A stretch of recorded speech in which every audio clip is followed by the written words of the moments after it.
Morning, everyone. So let's start our next concept, Indian Accounting Standard. In last video, we were discuss about IFRS in detail. Okay, what is IFRS? Its introductory part, objectives, scope. Okay. Then let's start Indian Accounting Standard. So first of all, clear International Financial Reporting Standard (IFRS) in short.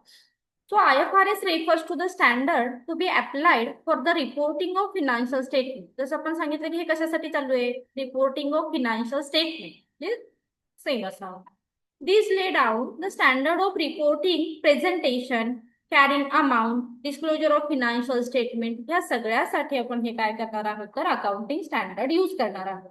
म्हणजे असं म्हणतो ना की हे जे rules regulation आहेत ते कशासाठी वापरायचे बरं, तर फर्स्ट थिंग प्रेझेंटेशन, की तुमचं अकाउंटिंग स्टँडर्ड हे कशा पद्धतीने प्रेझेंट केलं पाहिजे. तो जसं आतापर्यंत आपण बेसिक बघत आलेलो आहोत की लायबिलिटी इकडे आहे, असेट इकडे आहे, असंच आहे ना, की असं मला वाटलं म्हणून मी इकडे लायबिलिटी घेतली किंवा इकडे असेट घेतलं इकडे लायबिलिटी घेतली असं चालतं का हो ना. म्हणजे त्याला एक काहीतरी प्रेझेंटेशन फॉर्मॅट आहे. So same accounting standard when we follow, so first of all focus on our presentation. Second thing carrying amount. Carrying amount, आता जसं आपण सांगतो की some time here we focus on the historical amount or like original cost regarding the fixed asset.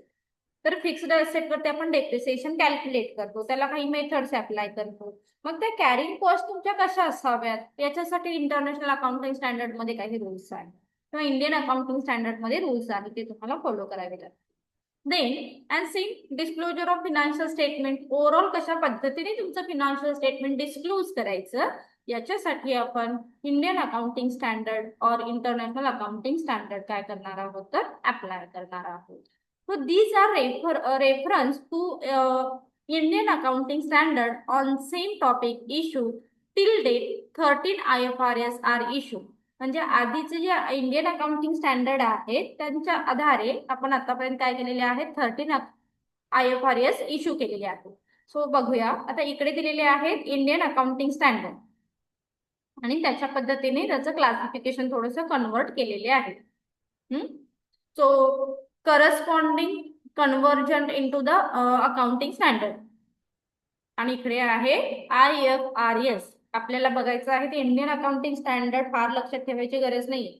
जसं मी basic तुम्हाला सांगितलं की disclosure of accounting policy, accounting standard first, valuation of stock, accounting standard 2, cash flow, accounting standard 3, Indian accounting standard. आपल्याला focus करायचं आहे IFRS.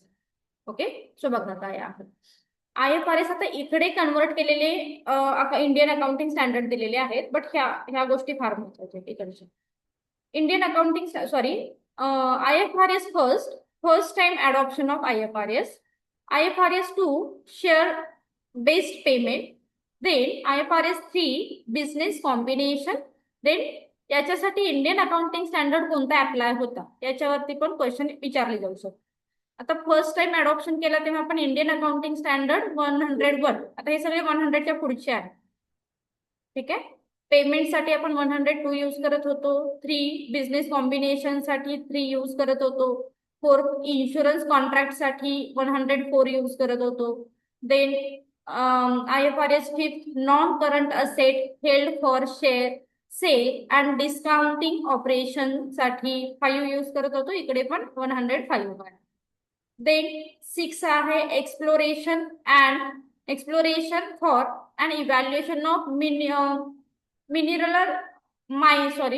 मायनरल resources, याच्यासाठी सुद्धा 106 use करत होतो आपण. फिनान्शियल इन्स्ट्रुमेंट आहे, डिस्क्लोजर आहे, याच्यासाठी 107. सगळे सेमच आहेत, फक्त थोडासा चेंज होईल इथे. 16 आणि 17 मध्ये फक्त काय आहे चेंज आहे, म्हणजे इकडे नव्हते ते IFRS मध्ये आहे. त्याच्यानंतर आहे 8 आहे ऑपरेटिंग सेगमेंट, 9 आहे फिनान्शियल इन्स्ट्रुमेंट, 10 आहे कन्सॉलिडेटेड फिनान्शियल स्टेटमेंट, देन 11 आहे जॉईंट अरेंजमेंट, देन 12 आहे disclosure of interest in the other entities, 13 आहे fair value of measurement, 14th आहे रेग्युलॅरिटी डेफर्ड अकाउंटिंग, 15th आहे revenue from contract with the customers, 16th आहे lease आणि 17th आहे insurance contract. आता तुमच्यासाठी टास्क असेल, आता हे IFRS आहेत ना, हे आपल्याला काय करायचे, तोंडपाठ करायचे, लक्षात ठेवायचे. तर उद्यासाठीचा टास्क, उद्या मी तुमची रिव्हिजन घेईन याच्यावरती. तर याची एक स्टोरी तयार करून आणायची किंवा त्याचे काही निमोनिक तयार, म्हणजे लक्षात राहतील असे. फर्स्ट कशाचं आहे, first time add option. Second आहे based on payment. Okay, share based on payment, business combination. थोडस पाठ करा, रट्टा मारण्यापेक्षा एक थोडस काहीतरी निमोनिक तयार केलं त्याचं किंवा एक स्टोरी तयार केलीत ना, तर पटकन लक्षात येईल. कारण स्टोरी आपल्याला नेहमी लक्षात राहते, है ना. That's why. नाहीच तुम्हाला जमलं, then I will share my school. ठीक आहे, 16, 17. Then international accounting standard, IAS. IAS related to standard on various aspects of accounting issue. These are mainly relevant for the maintenance of account as well as the disclosure of information. So till date, 41 IAS have been issued, but 12 have been withdrawn. आता जे 12 withdraw केले आणि त्यातले 41 काय आहेत, 41 आहे ते issue केलेले आहेत. As on the date, 29th IAS are in the force. आता IAS काय आहेत बघा, international accounting standard. International accounting standard first आहे international accounting standard presentation of financial statement. Then international accounting standard inventory, cash flow statement. 8 आहे, sorry 7th आहे हा. 8 आहे accounting policy, change in accounting estimation. 10 आहे event after balance sheet date. Then again 10, 11 construction of contract. 12 income tax. And 16 property, plant and equipment. And हे corresponding conversion of Indian accounting standard. Then 17 lease, 18 revenue, 19 employees benefit, 20 accounting for government grants and disclosure of government assistance. Then 21 the effect of changing in the foreign exchange rate. Then 23 borrowing cost. 24 related party disclosure. 26 accounting and report by retirement benefit plan. 27 separate financial statement. 28 investment and associate of the joint venture. Then 29 financial reporting, hyperinflationary economics. 32 financial institution presentation. 33 earning per share. 34 interim financial reporting. 36 impartment asset. 37 provision contingent liability and contingent asset. 38 intangible asset. 40 investment property and 41 agro. आता इथे comparison दिलेलं आहे, बघूया comparison. आपण काय करूया target, की daily ना, जर तुम्हाला स्टोरी फॉर्मॅटमध्ये नाही लक्षात राहील किंवा स्टोरी नाही प्रिपेअर करणं पॉसिबल झालं तर आपण डेली डिसाईड करू की आज आपल्याला 6 पाठ करायचे. ओके, 6 रिकॉल करायचे, दुसऱ्या दिवशी 6 प्लस पुढचे 6, असे करून आपण तोंडपाठ करणार आहोत. ठीक आहे, तर डिफरन्स बघूया याच्यामध्ये काय आहे. फॉर्मॅट ऑफ IFRS आणि इंडियन अकाउंटिंग स्टँडर्ड मध्ये डिफरन्स काय आहे. सो फर्स्ट आहे format of financial statement. So if provide 2 option. IFRS मध्ये तुम्हाला 2 ऑप्शन दिलेले आहेत फिनान्शियल स्टेटमेंट प्रिपेअर करण्यासाठी. फर्स्ट आहे a single statement of profit or loss and other comprehensive income. 2 statement profit and loss and comprehensive income. Okay, म्हणजे तुम्ही काय करा, 2 वेगवेगळ्या पद्धतीने अकाउंटिंग, फिनान्शियल अकाउंटिंग रेकॉर्ड करू शकता. एक जसं आपलं कॉमन आहे profit and loss account, otherwise comprehensive income एक वेगळाच काय करायचा, प्रिपेअर करायचा. असे 2 ऑप्शन तुम्हाला कोणी दिले, IFRS ने दिलेले आहेत. इंडियन अकाउंटिंग स्टँडर्डने काय सांगितलं होतं, नाही आम्ही तुम्हाला एकच ऑप्शन देऊ, it allow only single statement. कोणतं, trading account, profit and loss account, balance. हा एकच ऑप्शन आहे तुमच्याकडे. ह्याच पद्धतीने फायनान्शियल अकाउंट प्रिपेअर करायचं. कम्प्रेहेन्सिव्ह इन्कम वगैरे काही देणार नाही. ठीक आहे. सेकंड आहे टर्मिनॉलॉजी. टर्मिनॉलॉजी IFRS मध्ये काय बघा, statement of financial position, statement of profit and loss and other comprehensive income, authorization of financial statement for issue and fair presentation. आता इकडे टर्मिनॉलॉजी आहे balance sheet, profit and loss, approval of the financial statement for issue and true and fair value. हा तसा काही difference नाही, almost सेमच आहे. फक्त इकडे थोडस कम्प्रेहेन्सिव्ह इन्कम त्या गोष्टीला थोडस जास्त फोकस केलेला, ते तेवढं फक्त लक्षात ठेवा. Otherwise almost same. Financial statement, balance sheet, profit and loss, profit and loss, but फक्त इथे कम्प्रेहेन्सिव्ह इन्कम असणार आहे. ऑथोरायझेशन इथे पण अप्रुव्हल आहे आणि इथे फेअर प्रेझेंटेशनलाच इथे ट्रू अँड फेअर व्हॅल्यू केला. Clear terminology. Classification expenses. Expenses may be classified on the basis of nature of function. म्हणजे कशा पद्धतीने फंक्शनिंग आहे एखाद्या अकाउंटिंगचं त्याच्या पद्धतीने क्लासिफिकेशन केलेलं असेल एक्सपेन्सेसचं. Expenses classifies again nature wise. Okay, classification expenses nature wise आणि इथे nature of function. Okay, classification of interest and dividend or interest paid. आता त्याचं क्लासिफिकेशन कसं आहे IFRS मध्ये. Provide the option to classified this item as operating cash flow, जे आपण cash flow मध्ये बघणार आहोत.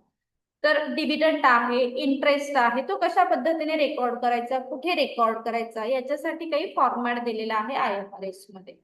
आता इकडे सांगितलं आहे interest pay classify as the financial activity and interest received or dividend received classifies as the investment activity classified as the financial activity. लक्षात ठेवा, classification of interest, classification of dividend.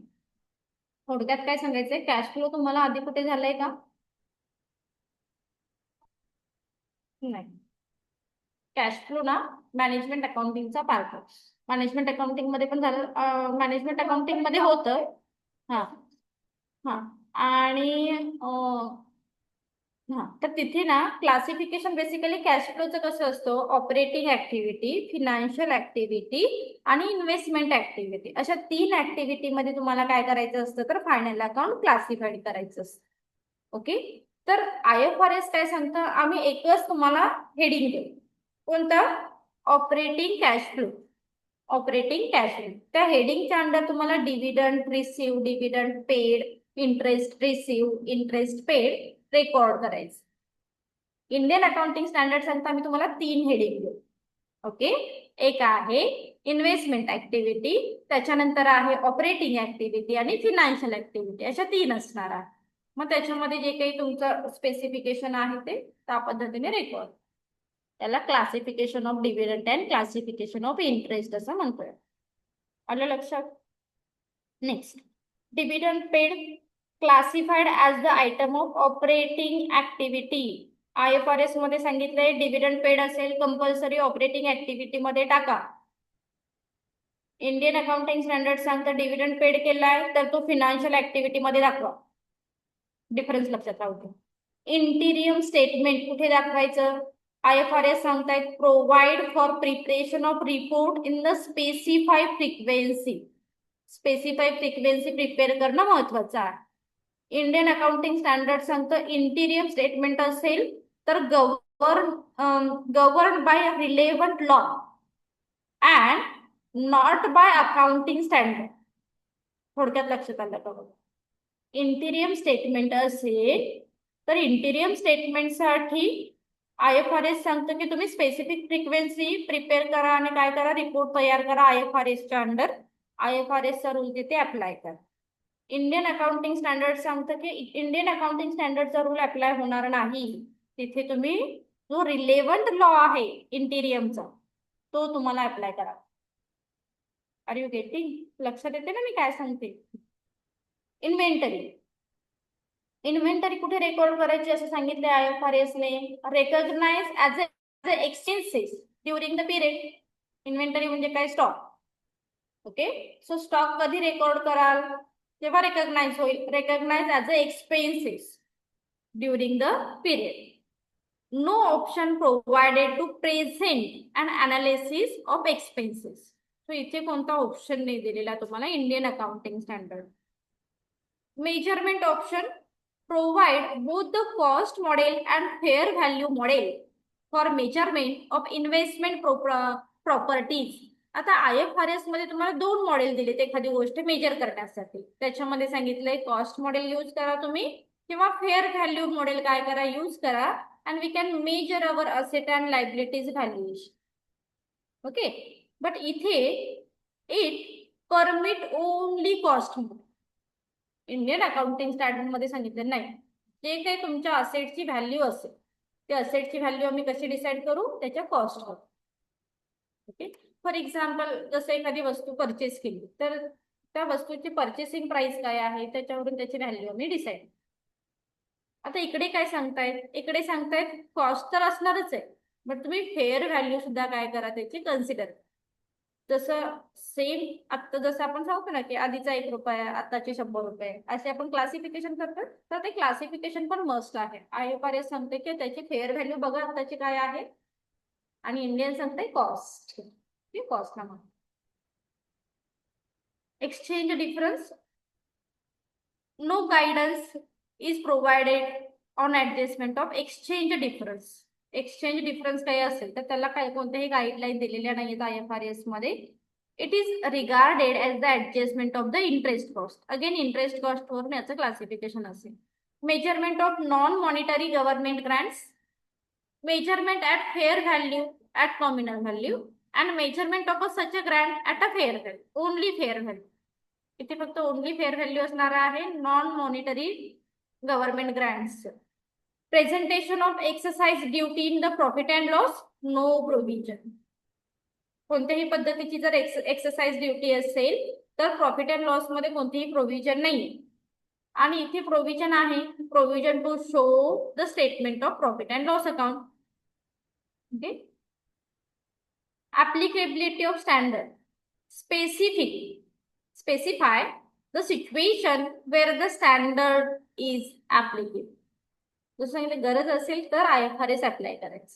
Me domestic मध्ये sale करते, IFRS चा काही संबंध येईल का? नाही. मग तुम्ही इंडियन अकाउंटिंग स्टँडर्ड मात्र कंपल्सरी यूज केले पाहिजे. So it is deleted in the Indian accounting standard applicable as the Indian accounting standard is the governed by the Companies Act.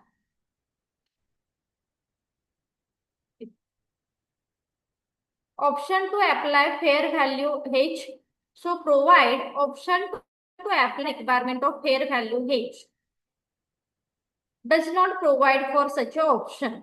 Okay. Option to apply for fair value hedge. आता hedge, arbitrage, त्याच्यानंतर स्पेक्युलेटर असे काही derivative मार्केटचे option असतात. तर त्याच्यासाठीचे काही provision आहेत का, तर इथे सांगितलेलं आहे प्रोव्हाइड ऑप्शन. तुमच्याकडे ऑप्शन असणार आहेत to applying the requirement of fair value of hedge. Okay, आणि इकडे कोणत्याही प्रकारचं ऑप्शन नसणार आहे.